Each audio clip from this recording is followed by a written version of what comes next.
I have been weighed, measured, and found wanting to hear what you have to say about 2001: A Knight's Tale. This has left me wanting to do a lot of things to Heath Ledger. I'll say that.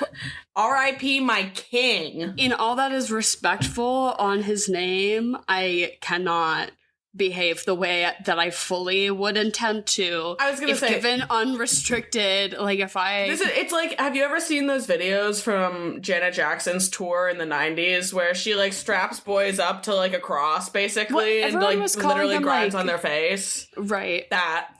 Right. Well, yes. Not to start this episode literally under a minute and we're already getting so horny. But it's like, how can you not? Because that's what that's the draw. That's the draw, is that Heath Ledger is so charming and likable, and they actually just parade him in and say, look at this pretty boy. Don't you believe that he's a prince? And everyone's like, oh, yes, look at his golden hair and his beautiful smile. Oh, so pretty, like, yes. Yeah, like, and then they let him joust. Like, these are the photos that it hits you with on Google. Like, tell me, like, what else am I supposed to do? What else am I supposed to do? And that's why this movie is perfect. Well, because that's all it is. Well, I'd like to ask you about that, considering that they did make it. Is he a natural blonde? I can't recall. Yeah, so I mean, he's got like sandy colored hair. Whatever you have to tell yourself. But he leans. I would say his license says blonde. You know. Yes, certainly. He's a blonde man. This is where you're criticizing me because I notably. I'm not criticizing you. No. I want to know how you. How do you reckon with this? Yeah. How do you cope? Thank you. Okay. Yeah. Well, the white dreads at the beginning. Yeah. Were testing me. Like, if I was still able to pierce through that. Mm-hmm. And find it to be meeting my needs, it's bad. It's like dire. We're down bad. Yeah. Diva down. But so obviously I do prefer him as a brunette, duh. Sure. But the blonde we get here is still stunning because he pulls it off. So he's hitting it with the purple shampoo in this one. Right, honestly. he's making sure the highlights are popping. Yeah, yes. He's out in the sun. Mm-hmm. But like in my mind palace where I where I go, sure. he's in this role, but he has the dark hair from 10 Things I Hate About You. That's like, of course. The curls, the big curls. And we have the content, so it doesn't take much for my little brain to just, reconnoiter a few rims, Just tweak it a little bit. And then you can just, play that shit back at 2 a.m. when you're trying to fall asleep. It's nice. Mm-hmm. But yeah, I mean, of course, I think he looks beautiful in this movie. Like, radiant. Yeah. Nobody's ever looked better. I think that a good chunk of the men here are they did a solid job. Yeah. They did I would fuck Geoffrey Chaucer. I'd even fuck... Well, I'd maybe... If I was down bad, who's the redhead? What's his name? Alan Tudyk. Oh my god. His name was Watt in the story. Mm-hmm. Yeah, that Garnier Fructis Honey Mist Auburn dye that they put on that man. Oh, I could not believe it. Yeah, it was something lethal, but at least they didn't wig him. And he was committing to the bit in a way that I had to admire.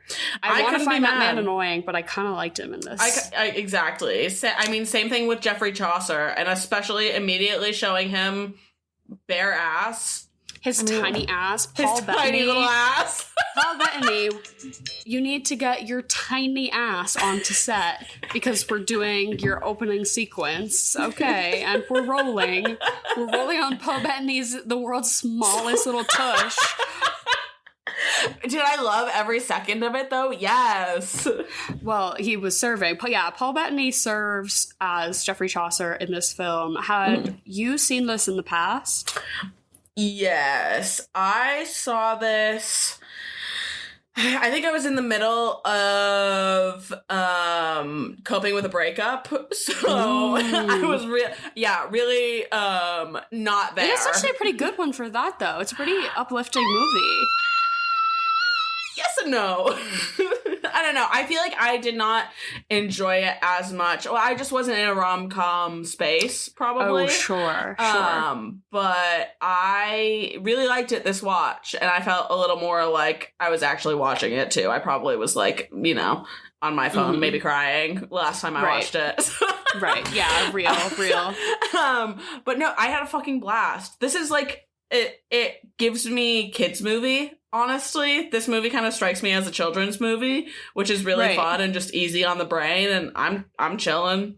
No, I definitely feel like it falls into the crux of like Ella Enchanted or like Princess Bride almost, right? Where you can kind of deal with themes of like violence and sex and stuff, but since it's like Shakespearean, it's like, well, we're never really going to cross that line, so you could show this to kids, you know? Like, they are going to joust, but you could show this to a child. Yeah, they're going to joust, and then there's going to be, like, a butt on screen twice, and then it's just beautiful people. Male ass, as we know, does not warrant any sort of rating increase. You can show that for free. By me. Hey, I'm not mad at it. Listen, everyone knows that I think men need to be naked in movies more, so... Oh my god, Henry and I just watched, we just started the new season of Righteous Gemstones. I know it's like on episode 9 or 10 or whatever in real time, but we gave it a beat so that we wouldn't have to like wait each week, so we could just like binge a bunch of it. Smart. But Walton Goggins showed full dong, and there's no way it was real. Because the ball sack looked empty, so... Unless Walton Goggins has really gotten something going on, I haven't fact checked this yet, but I was like, come on, you couldn't put false balls on the false prosthetic dick, or are we learning about the character by knowing that his balls are, you know, nary to be seen? Interesting. Maybe I wasn't reading enough into it. Probably not.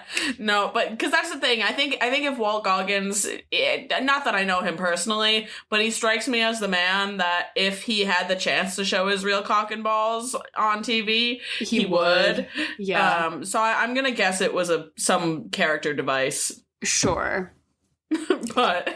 Who's to say? I haven't watched The Righteous Gemstones, so it's pretty good. This movie is essentially about the Canterbury Tales, but not really. So Geoffrey Chaucer is a man who lived. Do you know about any of this? I know about Chaucer and the Canterbury Tales, but I didn't really. I mean, that was one that I remember I fucking tuned out in school.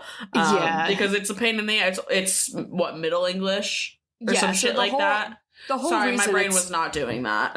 The reason it's really important is because it's the first piece of like fiction that they found written in English, because everyone in high society spoke and read in either Latin or French, and poor common people spoke English. Oh, I didn't know this. How it was in the Middle Ages, and so the Canterbury Tales were one of the first pieces of fiction written in Old English. And I'm sure, they've discovered earlier ones now, but the big deal was that it was somewhat popular, as in like 100 copies existed, which is like nothing, enough. But it's absurd because this was predating the printing press. So if anyone wanted a copy of the Canterbury Tales, you had to get a fucking monk to scribe it for you. Like, that's wild. Good God. The fact that there were, multiple copies, I think it's probably pretty long. I don't know.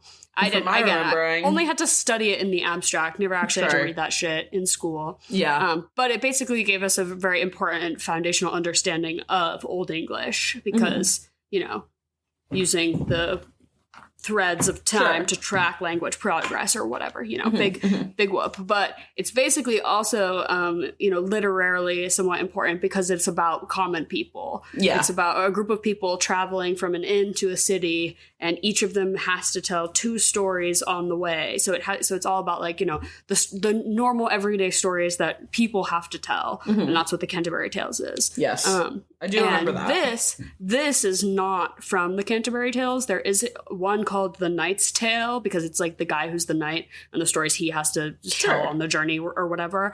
But it's not this. Like, it's Sure. totally different than this. The intention of this film, by putting Chaucer in as a character rather than just as like the abstract, like, oh, this is based on shit that Chaucer wrote, like actually putting him in there, is that they wanted to infer that like this is where he really was getting the inspiration for what would be the Canterbury Tales. That's like the through line here, but then it's very anachronistic in its historical representation, because we've got like, you know, queen needle drops and like very period inaccurate costumes and shit. She's having hair gel in her hair that they could not.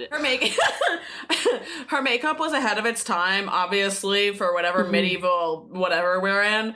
But also for, what year did this come out? 2004? 2001. 2001. Her makeup was ahead of its time for 2001. This is the shit that the girlies would, I mean, obviously I think we're past it now, but I think like the soft smoky eye, you mean? Like the soft smoky eye, like the glittery like line work that are just like cute little like accessories almost. Like, and it's like a not sharp even and powerful like brow as well. And like bronzer. A lot of shimmery bronzers. Oh my god, everything sparkled. Heath Ledger's white ass teeth. Yeah, so this is the mid 14th century. Is when this movie takes place. If you're around the year 1370 something is what we would speculate if we're going off of like when Geoffrey Chaucer actually lived. Sure. But again, very anachronistic in the liberal takes of history in this. You know, I don't think they're clearly not trying to present us with huge accuracy. That's like made abundantly clear from the very beginning. No, of course, But it does try to maintain. We will rock you.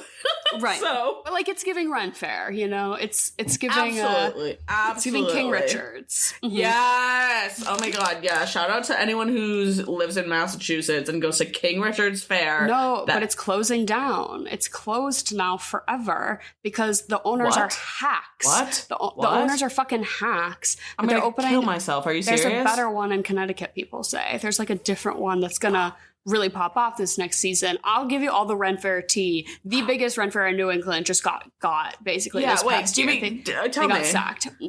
There's really not too much more than that. They were just shitty people and they weren't paying their workers, and all of their workers were like, hey, you need to pay us or we're not doing this anymore. And they were like, okay. And then, so now it's just over. And they have to sell that land, obviously, because they have like debts or whatever. That's fucking crazy. I grew up going there. Wow. Yeah, but there are other ones now in the state that are popping off because all the people who went to that one obviously are looking, for new ones. So all the girls love chainmail. Fair enough. I am the girls. It's me. Yeah, it is you. Because I live for some medieval historical shit. Okay, I think it's so fun. Did you grow up on this movie? I had seen it definitely when I was younger, and I also remember having to watch it in like school. Really? Yeah, I think I wish they showed me this in school. Middle or early high school. Like a little older for sure. But I definitely seen this like on cable TV, and then I had to watch it in school for sure. And it's definitely I wouldn't say it's one of my favorites, but like I like this movie a whole lot. But I'm also, again, very biased Heath Ledger stan in the house. Well, it's not like there's a whole lot to it, honestly. No. So if you don't know, if you haven't seen A Knight's Tale, basically Heath Ledger is William Thatcher. He's poor. He is like a squire or whatever, or not even, just like a servant person to this guy who's jousting, and he dies. Like, all the light in his life has been snuffed by shite or something, they say. It's like really just like they put a kaput on him. Sure. He's like, I'm gonna put his clothes on and disguises him to finish the jousting match so that we can win, so we can eat tonight, boys. And he does that shit and wins, and he gets his helmet rattled around, and they said, who are you? And he said, you don't have to worry about it. And he wins, they get the gold, and they're like, hell yeah. But he's like, wait, we could take the gold. He starts to get real ambitious. And we can go our separate ways, or this could be a multi-level marketing opportunity for us. Is that you guys let me keep all the gold, and you can just hang out with me while I continue to go do professional sports. And they're like, bro, that sounds awful. We are so hungry. And he's like, wait, but think about it. We're going to do a really cool training montage in the woods. And to the George Lopez song. And it's going to really work. And they say, okay, we have nothing better to do. And it was at this point where they were talking about eating and the things that they want to eat And somebody says something. I was really curious by this, like something with peppermint cream. Peppermint cream, and then he says like eel, something with eel, and I know like eel pies are very much a thing. There's like a place in Britain that still does like traditional like eel platters or something like that. It's and first of all, quite something. I don't think the only context I've thought of people eating eel is like sushi. Sushi. Yep. So I was like, what the fuck are we doing eating hot eel? This Have is you looked new. This up, dude? This is new to me. So I looked into it, but then Henry crosses through while I'm watching, and he goes, "Oh, want to hear something crazy? Scientists didn't know how eels reproduced until 2023." Oh yeah. Yep. What? Can you tell me how? Actually, because I never got the update.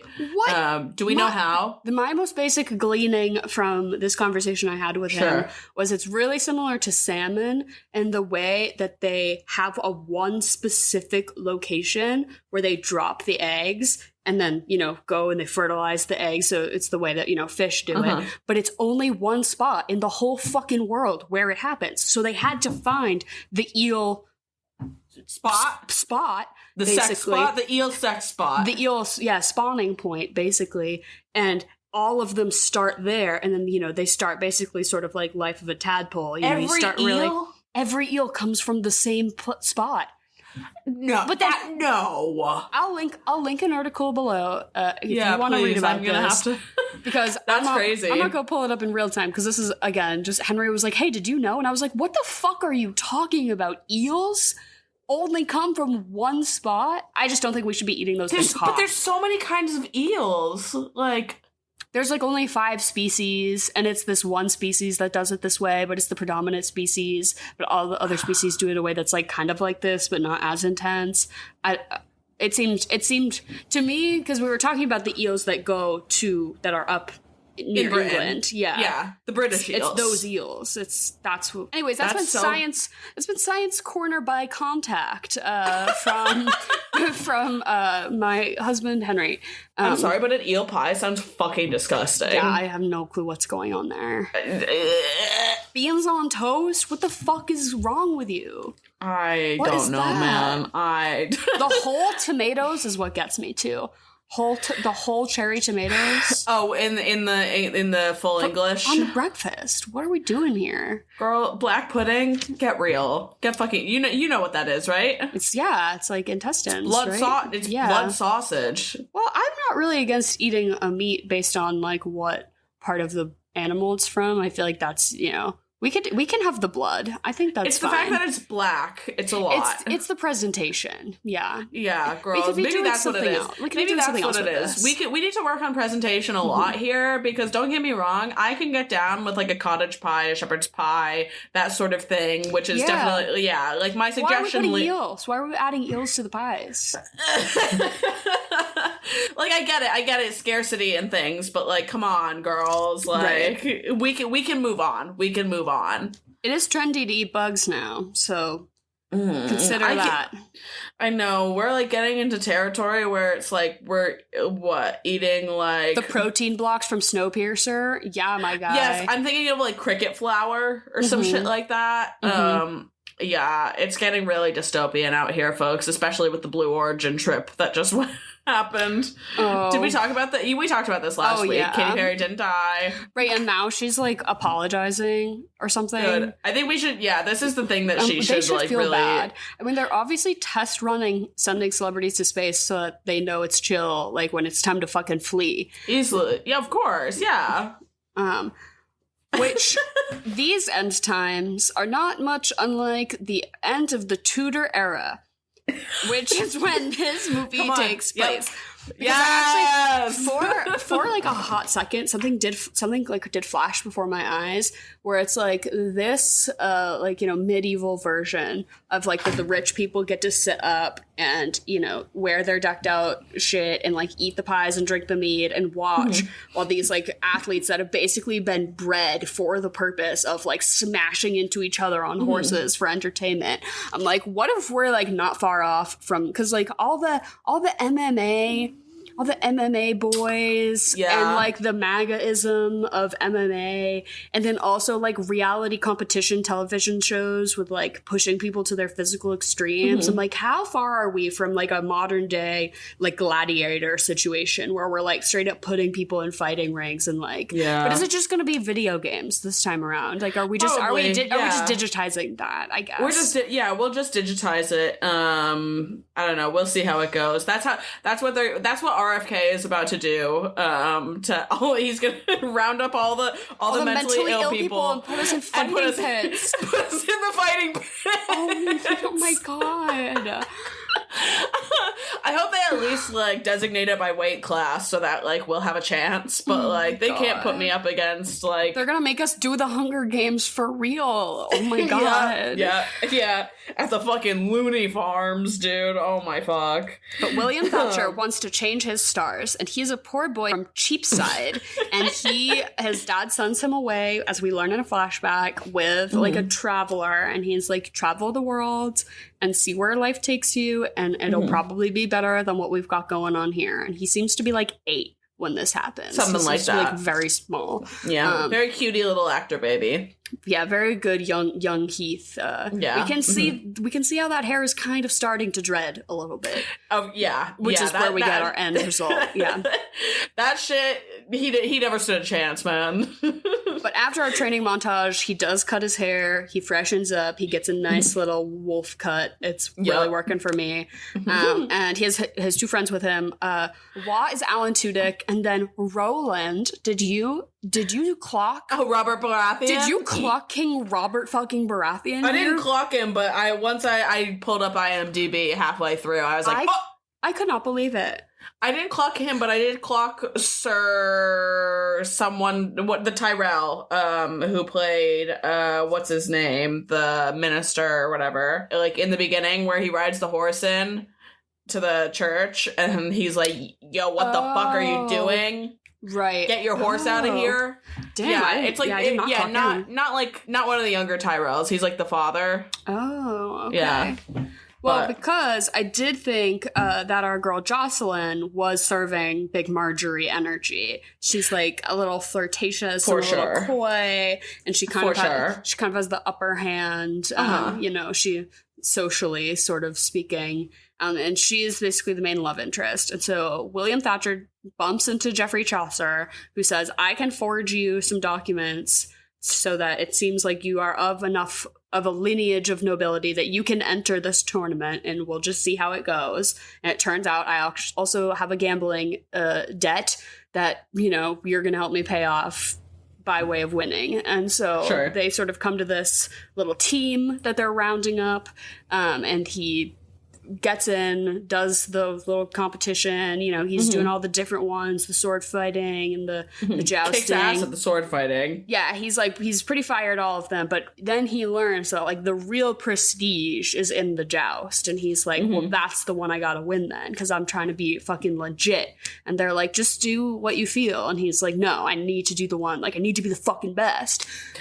He gets real aggro real quick. He specifically really wants to diss on Count Admar, who is his sort of rival jouster, I guess, the only also one who competing ever really for is Jocelyn, right, and has basically slipped that he's already got it arranged that the two of them are going to be paired off together. And Heath Ledger's like, no the fuck you aren't, because I made googly eyes at her one time, so we're basically in love now.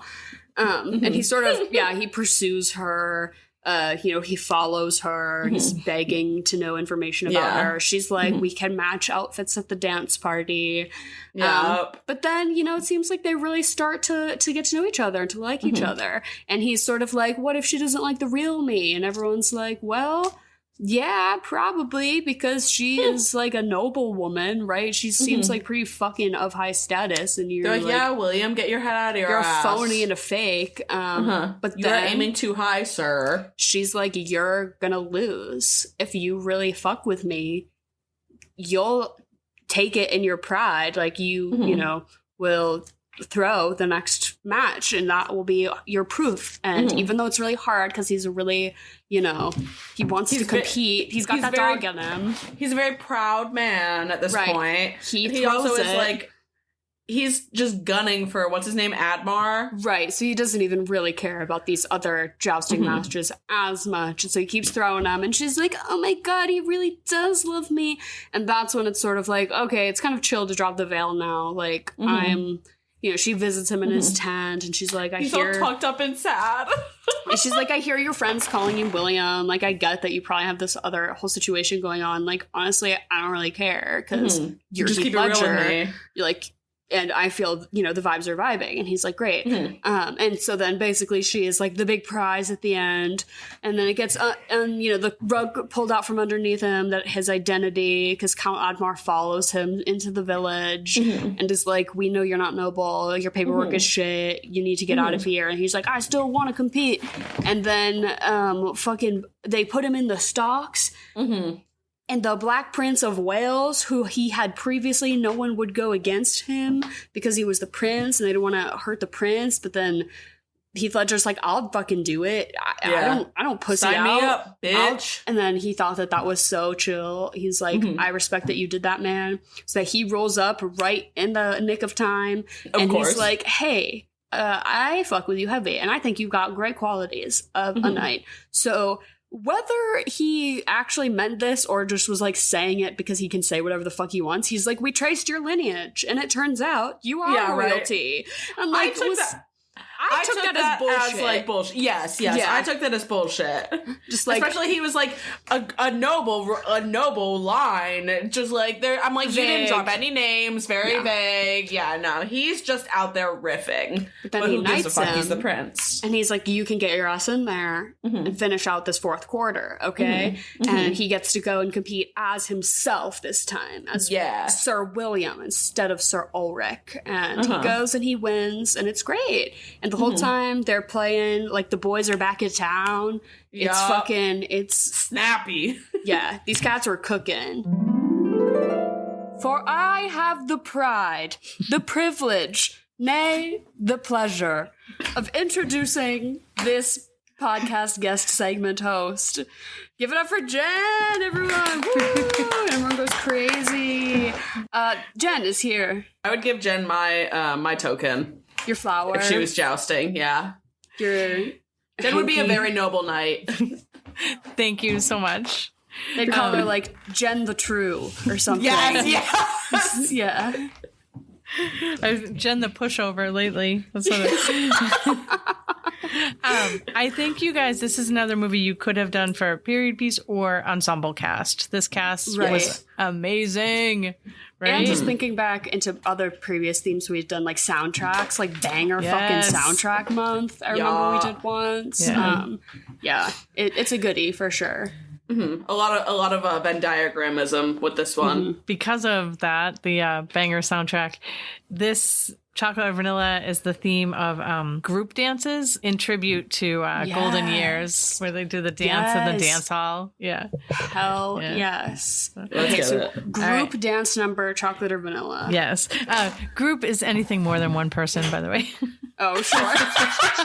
This is perfect because I wanted to talk to Dara about what some of her favorite dance scenes are. So we'll get into it. I'm sure all of them are going to get mentioned here because I picked some pretty basic ass ones as my faves. Oh, same, yeah. All right, so chocolate or vanilla? Chocolate. Vanilla. Chocolate. Okay, the dogs in the street in Oliver during Why Should I Worry?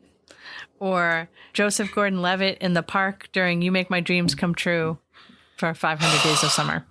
Oh, those are like two wild things to put against each other, but I'm an Oliver and Company stan. Yes. So like that piece of children's media is often slept on, and of the like forgotten VHS tapes that just didn't quite make it to like the popular like zeitgeist. I don't know. So I feel like I have to represent for Billy Joel and Why Should I Worry?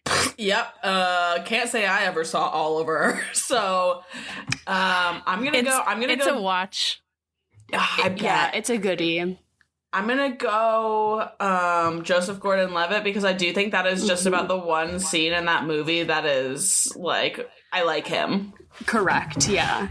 Yeah. And although I love a hybrid where the real life person is dancing with animated creatures, I am still going to pick Why Should I Worry?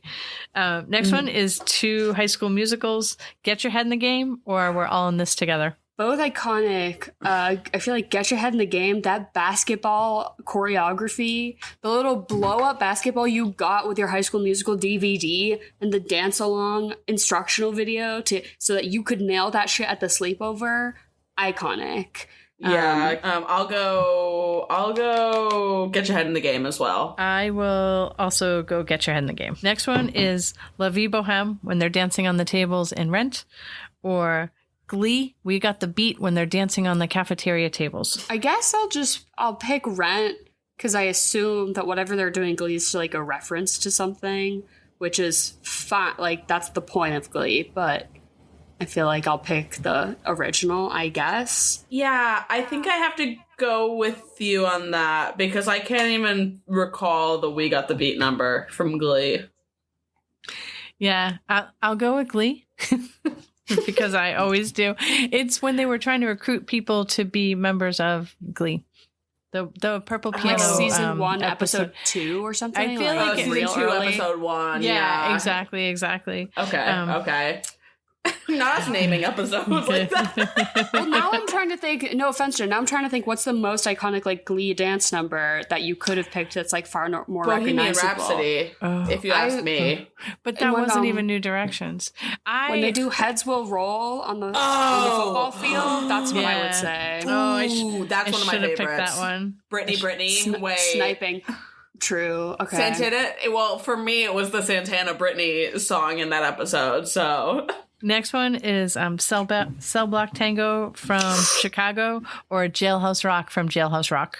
Cell Block Tango from Chicago. Yeah, Cell Block Tango, absolutely. Yeah, 100%. Or any number in Chicago. Yeah. Yes. Pick any of them. That end one is one that I'm like, I have never been that girl when I was little that I was like, I wanted to learn the dances. I never learned the Lady Gaga dances, things like that. I would die to like one day with my hypothetical girlfriend, we sit down and we learn the final duet. The choreo. Yes. Next one is Born to Hand Jive, Grease, or Jai-Ho at the train station at the end of Slumdog Millionaire. Fuck! That was on my top 5 list that I prepared for Emily, is Jai-Ho at the end of Slumdog Millionaire. That is one of the most iconic and important dance sequences in a movie. Why did they do it? I don't need to know. You're proving its validity just by its existence. It's amazing. I'm gonna have to go Grease on this one. And you know what? That's fair, but I think that's probably my favorite number from the whole, or at least dance sequence from the entire movie. I think it's so fun. I love to see the boys getting raunchy and the teachers screaming and kicking them off the dance floor. I think it's hysterical. And it's also so impressive, honestly. You know what? You both make excellent points. Emily sold me on Born to Hand Jive, though. You know what? I'll take my L and Dev Patel. Okay, No, I pick him as well. I think we can listen. This might be one that we poll like online, because that is a very contentious answer. Yeah, tough. Next one is these are singles, but end of movies. Napoleon Dynamite doing Canned Heat at the end of Napoleon Dynamite, or Jennifer Beals doing her Flashdance audition at the end of Flashdance. I have got to go with Napoleon Dynamite, as that one was also on my top 5 list of all-timer dance sequences. So I can't say I've seen either of these, honestly. Wow. Yeah, you know in Flashdance where she pulls the rope and the water comes down, right? Yes, and I know. Right? Well, and out of lesbian solidarity with L Word star Jennifer Beals, I'm gonna go Flashdance. Am I wrong about that? That was in the club. That was in the beginning of the movie. The end is when she's auditioning to be a ballerina, and she just dances by herself in the gym. Oh, yeah. But there's no water. There is water earlier in the movie. No, but she doesn't utilize that technique in her audition. That is correct. She does the breakdance spin on her back, though. Right. Sick. Flashdance was a big deal when I was growing up, so I will go with Flashdance. I can imagine. Her hair was phenomenal in that movie. Yeah, she was phenomenal in that movie. Next one is 13 going on 30 when Jennifer Garner and Mark Ruffalo do Thriller, or Emma Stone and Mark Ruffalo dancing together in Poor Things. Fuck, Jen. Oh, damn.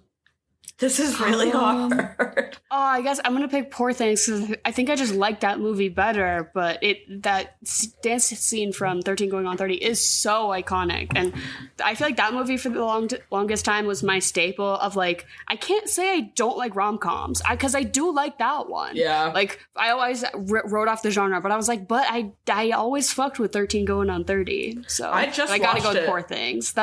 I feel like the best, they made all the trailers of them dancing, and I felt like that was like the perfect thing to like grab the attention, or thing to highlight that like didn't actually give much of the plot away, but definitely gave you like tonally, this is where we're going to be at. Yeah. No, I just watched 13 Going on 30 for the first time a couple of months ago, and I will say I found that scene very endearing. But like you said, Dara, every single time that clip of the trailer scrolled by on like my TikTok, I had to stop. I watched the whole fucking thing. I think it is a mesmerizing dance sequence, so I'll go Poor Things as well. Yeah, I agree. It was hysterical, but I'm going to go with Thriller. I forgot to say chocolate, vanilla, or strawberry. Ooh. Chocolate. I'm going to go strawberry today, considering that it's beautiful Earth Day and sunny. Yeah, I think I'm going to go strawberry also. In Singing in the Rain, when the three of them step over the couch. In Sound of Music, So Long Farewell. Or in Stick It, when they're dancing in the mall in their prom dresses. How could I forget? Stick It. I'm picking Stick It. Shit, I feel like that's blasphemous, but no, because to me, that's the winner. Yeah, I think I have to go with Stick It, even though I think that, the Good Morning scene in Singing in the Rain is incredible. I've never seen that one. All I know is really Tom good. Holland. I know the Tom Holland bit. Of course. That's my cultural reference point. Just not good. It's not a good look for me. What about you, Jen? Let's go Stick It for the sweep. Why not? Hell yeah. Do you have any other favorites that you didn't? Oh my gosh, it's so funny because like sometimes when I'm thinking of them, I'm like, why can't I think of any good ones? Because I know there are so many. So many. Yeah. I'm definitely gonna like leave out a lot, but obviously Dirty Dancing is one of my favorite movies. Yeah. I still don't think we've ever covered it, which I need to get us on that. But the Mickey and Sylvia scene in particular kills me every time. All of Billy Elliot, basically. Right. That movie, I was in tears watching for the first time. Yeah. Mm-hmm. I have not seen it. Again, I only know that Tom Holland was in it. That's my only cultural touch point. He was in the stage musical, I think. Yeah, he wasn't in the movie. No, he just did it. Yeah. I was going to say that West End. Little Jamie Bell. But also the Ex Machina scene is also iconic. Fire. Yeah. But I know I'm missing 600 others, so I know. I love a big group dance scene too. What is it? The big one in West Side Story. America? No. Yes. That, the one, the Jets versus the Sharks. That one's a big one too. Jet, you're spinning around and we're doing tap dance. Yeah. Also, just Mike faced out dancing the shit out of Ansel Elgort in particular. So. And I was thinking recently, the Fiyero dancing in Wicked, I thought was awesome this year. Yeah, he did kill that, I will say. Jen got me on Jai-Ho and Napoleon Dynamite, but when you texted me and you said, I'm going to ask you best dance, this the first thing, I was like, okay, well, Pulp Fiction, like, I'm like, that's too easy, classic, but that's correct. Pulp Fiction. And then personally, Little Miss Sunshine, I love that. At the end, that's my favorite. I feel like, and that's kind of in the same vein as Napoleon Dynamite too, like the big comedic punch dance number. So good. And then the Time Warp, I feel is too, I would be remiss if I did not mention the group dance number. Yeah, that is a really good one. Oh, and also, fuck, We Can't Stop the Beat. Oh shit! All of Hairspray. Also all of Hairspray. Lay All Your Love on Me. From Mamma Mia. See, I feel like musicals is like a different thing. It's like almost you can't even compare them. Yeah, that's what we do here. I will shout out the Anna Karenina dance sequence because I do particularly love that one. Mm-hmm. Well, Jen, thank you for being here. We love you. We'll see you next week. Bye. I would just really love to jump into the fact of how gay this movie is. Right. This movie is ferociously homoerotic. I feel like we've lost the culture. We've lost the sauce of like your team of boys, of your hype men, right? Yeah. It should all be a little gay. It should be a little gay. Like at least like I think the sweet spot is between 5 to 20% of the relationship feels pretty gay. Yeah, like homoerotic tension. That's going to propel you to greatness.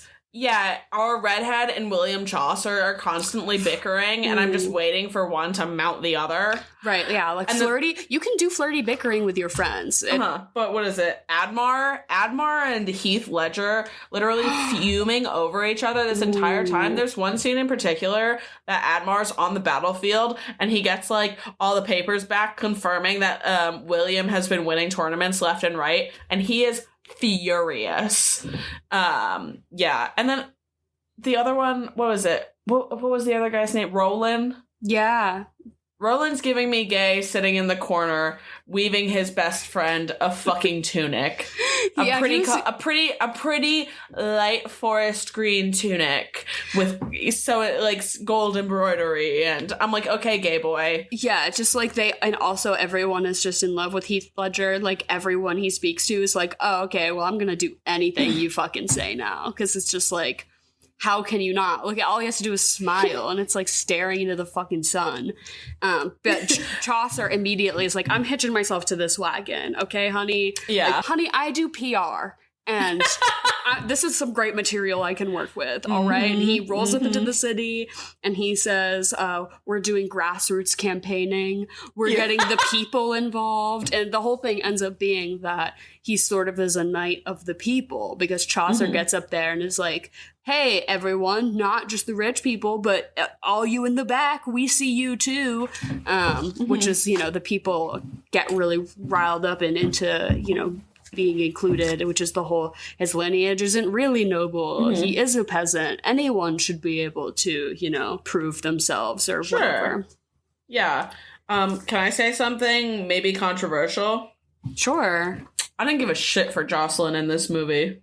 Oh, yeah, I think her character is really underdeveloped. I think she does more than a lot of, like, throwaway romantic leads. Like, I think she's more than just an incredibly hot woman. Like, she does have a few, like, sassy little character moments where I'm like, oh, you're bringing something to the table, but we never see her out of the perspective of just her being his love interest. Yeah, she does hit early feminism, like screaming. I don't know, they're having, like, a big argument in the church or something like that, and she has this one really good line where a bishop comes to shush them, and she's like, do not silence me without silencing him as well, or something like that. And I said, okay, girl, eat. But other than that, like, I don't know. It was, the whole scene of, like, her being like, throw your fights for me, and you watch this man get pummeled for, like, 5 minutes straight. I'm like, girl, to a point. Wait, like, how are you gonna ride him later? I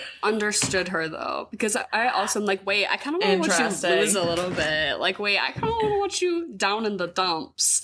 Interesting. I feel like I understood her for that one, but it does get to a point. Maybe I was this like, is a girl, maybe this is a boy thing, because I think seeing boys humiliated is more fine. I want there to be like dirt and blood on the visage, like visibly scuffed is ideal. Sure. Yeah. Then going out there and saying, fight for me, girl, get real. Cranking his shoulder in like a medieval stretching device to sock that shit Pop back in. back, yeah. I was like, Jocelyn, you really let him take that many hits? That's what I'm saying. I was not pleased with her at that. We need to keep baby boy in tip-top condition. Exactly. It was, listen, I think it's, you can do it a little bit. She let him take too much. Could you imagine? I mean, like, just the sheer, like, actual physical act of jousting is fucking insane. And I didn't know anything about it, about, like, how it actually works, and it is just, like, the pummels and it hitting the armor. And because I thought the intention was always to knock the guy off, but, like, to stick him, you get a point too.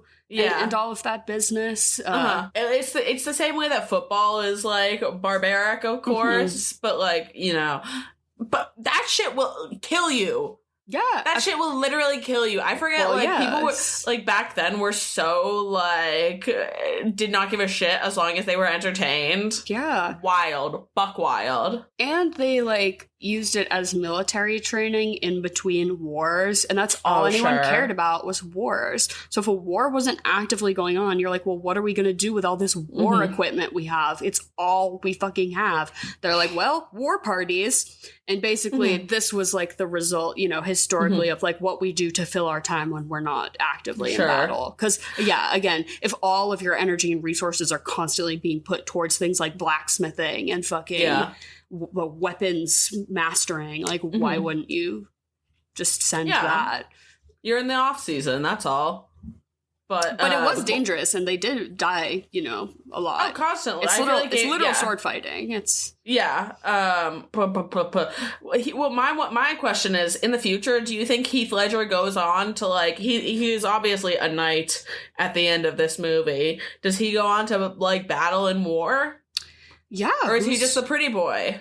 Who's to say? That's the real test, if you ask me. I do think, like, this is the lame boy shit. Like, I do think that, what was his name? The other one, what's his name? Admar. Admar is out there on the battlefield, and I do respect him for that. Sure. Well, I mean, I don't blame them if I wouldn't seek war out. You know? No, but should the calling come? Right. Yeah. And are you joining the draft? I mean, they must. I think that's kind of part of the deal. When you get knighted, is that you also have to. That's like being a military officer, because you serve the crown. You're of the crown. So if they call you to arms, I'm sure the knights get called, right? But yeah, who's to say what happens to Heath Ledger? Maybe he's just doing dance numbers, and that would be okay with me. Yeah, should we get into the nitty-gritty of that dance number? Because that shit was so hot. Right, yeah. Oh my god. It's very paralleling it exactly with in the new Wicked movie, right? When everyone at the Ozdust ball puts Cynthia Erivo in the middle, and she's like doing her little awkward dance moves. But then this is the turning point where Galinda comes around and is like, no, you guys are making fun of her, but these awkward movements can actually be quite beautiful and elegant if done by a person who you think is beautiful and elegant. And so we get this with Heath Ledger that, Count Admar is trying to out him. He's like, well, show us a dance from where you're from, Liechtenstein. And he's like, well, he just learned one, so we're going to do that one, but we're going to put a little stank on it, okay? And they said, okay, what's the stank? Fake until you make it, baby. And he's just kind of throwing some hands up, but then, Miss Jocelyn comes to his aid, and it's like, no, this can be sexy. We can get down with this. Yeah. And then they're all just, like, jiving around to David Bowie's Golden Years and obsessed. Out of everything I've seen Heath Ledger in, this might be the sexiest moment. Right. No. Him dancing, like, basically singing along. Like, there are times where he's, like, mouthing the words to Golden Years. He's shaking his little hips. He's swaying. Drop to my knees, dog. Yeah. Actually physically painful to watch. He did one of those, like, Gene Kelly little flips. I was like... I guess the director, they told them, they're like, we don't want these, like, modern pin drops. And it's like, well, why would anyone have ever told them that? Because that's, like, fucking stupid. But they were like, we want it to be like a score. And the director's like, oh, you mean like a score with, like, violins and cellos? And they were like, yeah. And they were like, okay, well, that's also 300 years out of date. So why does it matter if I'm just another 300 years out of date? He's like, if you're not gonna make me, we're not doing clear historical accuracy here. This is not a Robert Eggers movie. If the movie is not, if the music, we're not doing lutes from the 1300s. So then who cares, right? And it's, of course, about capturing the feeling. And I think that's sort of this movie's saving grace is the modernisms. Because I don't think this did particularly well. But I think it's remembered quite fondly, by millennials as a cult classic. I think it's very 2001. It is very 2000s. I think every needle drop is very indicative of the time that it was released. And I thought that was beautiful. Yeah, but that dance number is really something else. I could just watch that one back. Yeah, over and over. Yeah, oh it's it's the scene where him and what's her fucking name, Jocelyn, are doing this move with their arms up and walking through the crowd, and I'm like, oh my god. That's my husband. The tunic, too, boy. Stop. Why is no one out here in a tunic? His handcrafted tunic by his homie. Which looked fire. When she walks up and she's like, you look great. I was like, yeah, shouts out Roland. It's a Roland original. A Roland original. Yeah, we love it.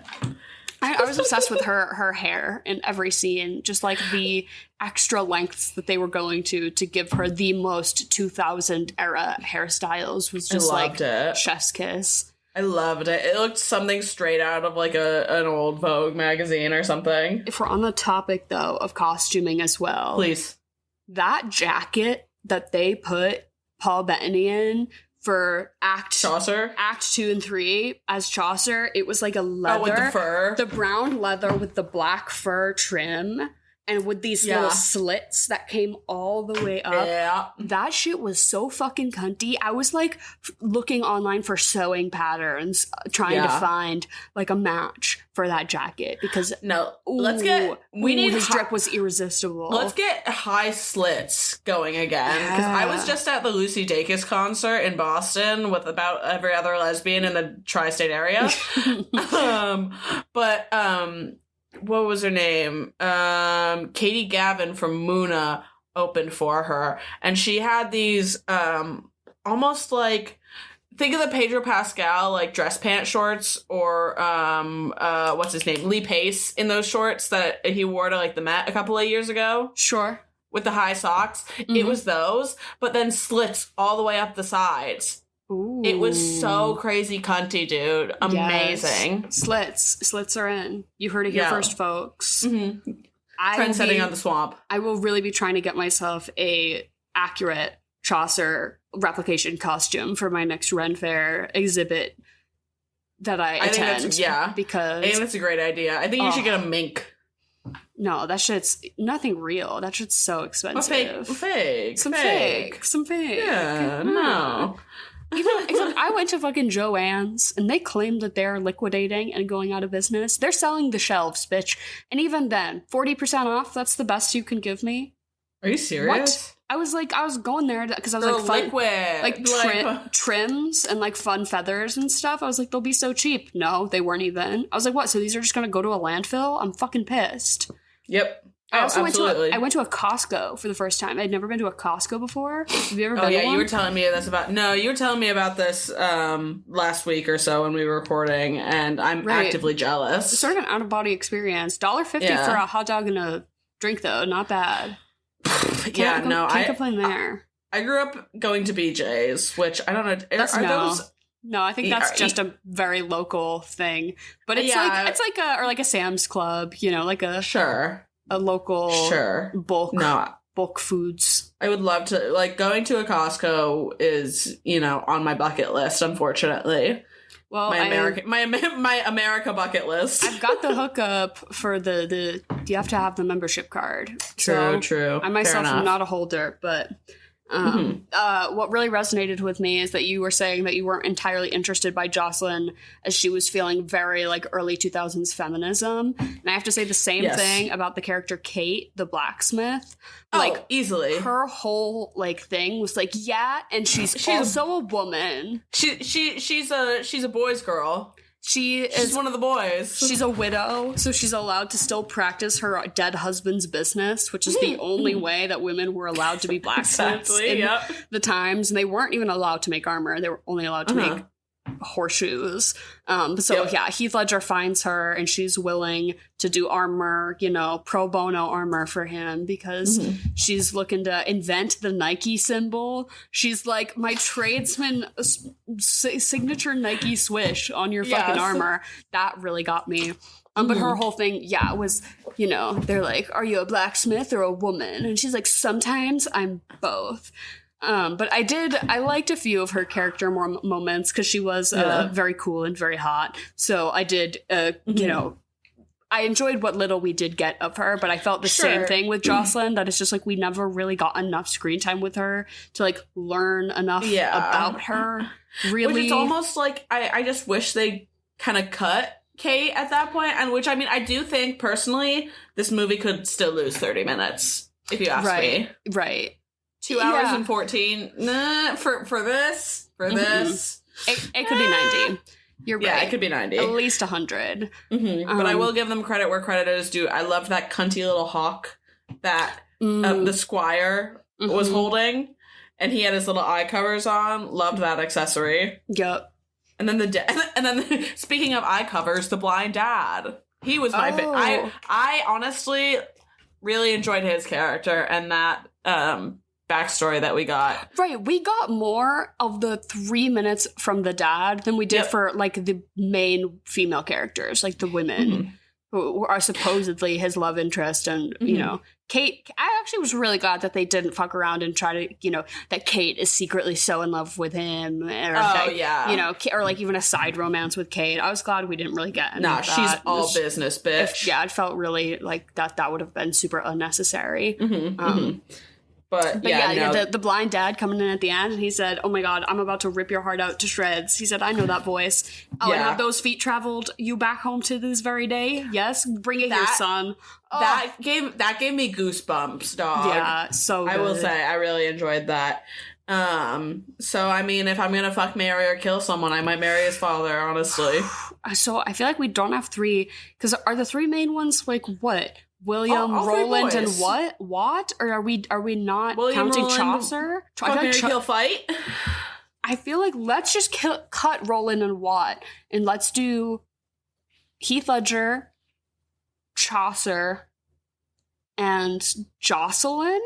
But I don't give a shit about her, though, is the thing. I say we do the four boys. Fuck, marry, kill, fight. Fight, yeah. I want to fight Watt because I think he wants to get it out of his system. I'm gonna marry Roland, actually. I'm gonna... Oh, God. Well, I'm gonna have to fuck Heath Ledger, obviously, and then I guess I have to kill Chaucer, but I don't want to kill Chaucer. I'd rather kill Watt, honestly. I'll kill Watt and fight Chaucer. Okay, Chaucer would be fun to fight, because he'll be giving it to you verbally as well. Absolutely. That'll be fun. Yeah, so, but I think marrying Roland feels really right for me. I feel like I want to marry Chaucer. Because there's a cut scene from this movie where they like need to go find him, and they find Chaucer and he's like getting laid, and they're like, whoa. And he's like, no, don't worry, this is just my wife. And then she's like, she like gets up and she's like really cool. And she's like, oh, you must be Roland Watt and Sir Ulrich. I've heard all about you. And like, she's just like the cool wife. So I would like to be Chaucer's cool wife. Fair enough. Giving them some material for the stories, perhaps. I'm obviously then just gonna fuck Heath Ledger. Yep. No one has ever looked more fuckable on film. Save for like Julia Roberts. Till the paint peels off the walls. Right. Like, oh my God. Save for Julia Roberts and Pretty Woman, honestly. Yeah, like real. Nothing but respect on your grave, sir. We do. Thank you for your service. Yeah, we stand for Heath Ledger in this podcast. In this house. And then I'll fight Watt, because I think I could take him, because Roland's kind of a beefy guy, so I'm gonna have to just kill him. Dang. Yeah, rough. He's a sweetheart, I think. From the whole movie, Ooh. You still fuck Heath Ledger, I still right? fuck I still fuck Heath Ledger. I think I still He gets maybe... too aggro for me to marry. Right. And just too, he's a football player. He's way too into sports. He's a football player, and he's too, he loves the game. He's never going to love the game, me, more than he loves the game, okay? And I feel like, I'll still marry Chaucer. I don't really see any better options there.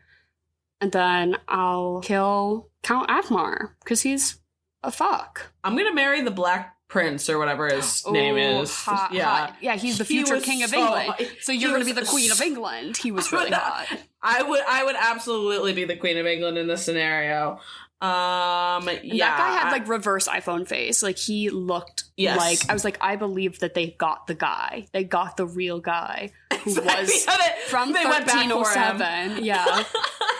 I'm gonna fuck Heath Ledger. I'm gonna marry him, and I'm gonna kill the debt collectors that were trying to come for Chaucer. Right, when he's like, I will eviscerate you in fiction.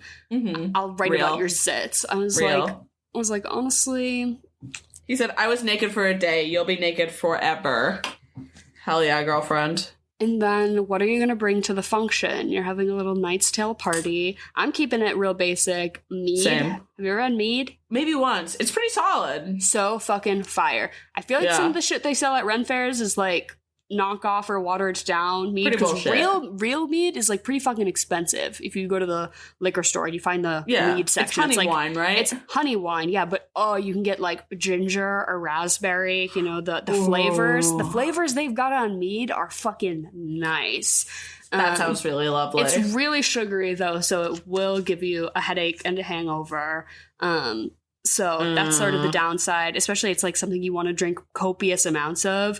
Because again, with the sugar, like once you're drunk, you're like, I want 10 more of these. Yeah. But then also we're keeping it easy. I was thinking maybe like rotisserie chicken or something. But then I'm like, this movie just gives fall to me. Again, because I'm thinking about the Ren fair. I'm thinking about being outside and the crisp. What are you about to say here? An apple fritter. Like a warm apple fritter donut. An apple fritter and some mead sounds so good. Holy shit. I'm walking around with my titties out at the Ren fair. I'm gonna watch some guys fake joust. Somebody's gonna try to sell me some resin dice for $40, and I'm gonna be like, great to be here. That's the thing I do hate about like some things like that is like once you get in, the only other thing you can do is just spend more money. Buy things, yeah. It's like, so we can walk around and look at things and then choose to not buy them. Like, okay. Yeah, they like maybe have a handful of neat performances and stuff, but it's mostly about spending money on knickknacks. I'm gonna go ahead here. I think this is a good duo because I would say that you have a nice like a ale or a beer. This is a beer movie. This is a boys' beer movie for me. It's the same thing as watching football. You want to have a beer, real. I'd say like a Stella or an Amstel or something like that, and then a chicken pot pie. Yeah, anything in a pie because we're not doing eel pie, but we're not doing eel pie. But I can get down with the chicken pot pie. Yeah, and that also feels very. You know, this movie is all about the lower class people rising up. So to participate in league sports. Which, speaking of sports, I'm gonna go ahead and jump to my follow-up, which is Challengers. Oh, work. Okay, because you're like, wait, I want there to be something gay happening with me, Heath Ledger, and something else, and someone else, maybe Chaucer. So now I'm just reimagining some tensions. The homoerotic tension set to a sports backdrop. Really, I mean, it's the natural progression, if you ask me.